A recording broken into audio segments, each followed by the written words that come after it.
Ayan nga, nag-grocery nga kami dyan sa SNR. Alam nyo ba kung magkano nagastos namin? 12,000, hindi pa kami nakakalahati sa car.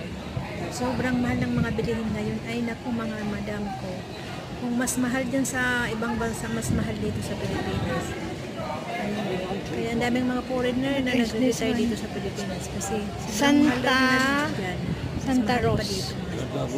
Ay, baliktad pala. Mas mahal dyan kaysa dito. Kaya maraming nagre-retire na mga foreigner. Pumupunta sila at mahanap nila ng mga Pilipina na dito na lang sila mag-rest sa Pilipinas. Ang pinakamurang mga bilihin talaga dito sa Pilipinas, sa Asian ay ang Pilipinas, mga sis.